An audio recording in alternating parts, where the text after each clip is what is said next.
नमस्कार, मी पंजाब तक. राज्यामध्ये सांगायचं झालं तर पूर्व विदर्भ आणि पश्चिम विदर्भ म्हणजे ह्या 6, 5, 11 जिल्ह्यामध्ये भाग बदलत पाऊस पडणार आहे. त्याच्यानंतर तो पाऊस हिंगोलीकडे येईल काही भागात, त्याच्यानंतर तो परभणीकडे येईल, बीड जिल्ह्यात काही जाईल, जालनाकडे राहील, बुलढाण्याकडे राहील, इकडे जळगावकडे देखील राहणार आहे. पण राज्यात मात्र सध्यानं 6 तारखेपर्यंत असाच भाग बदलत पाऊस पडणार आहे म्हणून हा अंदाज लागतो. सांगायचं झालं तर 10 जुलैपर्यंत असाच वेगवेगळ्या भागात पाऊस पडणार आहे.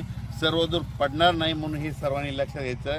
जिकडे पडला तिकडेच पाऊस पडणार आहे. ज्यांना सोडून दिलं त्यांना सोडून देणार आहे.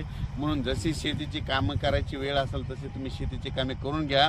कारण की राज्यात असं सध्या तरी सर्वदूरचं वातावरण नाही, फक्त जास्त वरून राज्याची कृपा मात्र नागपूर, वर्धा, भंडारा, यवतमाळ, त्याच्यानंतर अमरावती, अकोला, बुलढाणा, त्यानंतर जळगाव, त्याच्यानंतर इकडं धुळे, नंदुरबार या भागाकडे जरा वरून राज्याची जास्त कृपा आहे.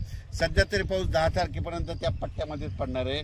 आणि त्याच्यानंतर थोडाफार ते पाऊस काय होईल हिंगोलीकडं, नांदेडकडं, त्याच्यानंतर परभणीकडं, त्याच्यानंतर बीड जिल्ह्यात काही भागात, त्याच्यानंतर नगर जिल्ह्याच्या काही भागात, त्याच्यानंतर इकडं संभाजीनगरकडं, जालन्याकडं, बुलढाण्याकडे असा पडणार आहे म्हणून हा अंदाज लक्षात येतो. पण राज्यात तरी सध्या सर्वदूरचं वातावरण नाही, फक्त विखुरलेल्या स्वरूपातच पाऊस पडणार आहे. भाग बदलतच पडणार आहे.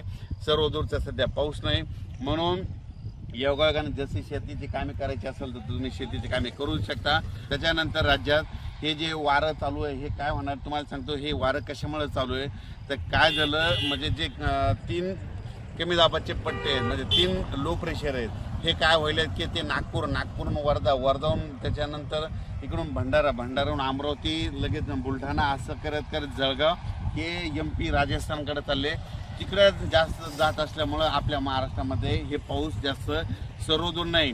मग हे पाऊस हे ज्यावेळेस स्थिर होतील म्हणजे हे होतील 7 तारखेला हे वारं बंद होईल म्हणजे सर्व राज्यातलं.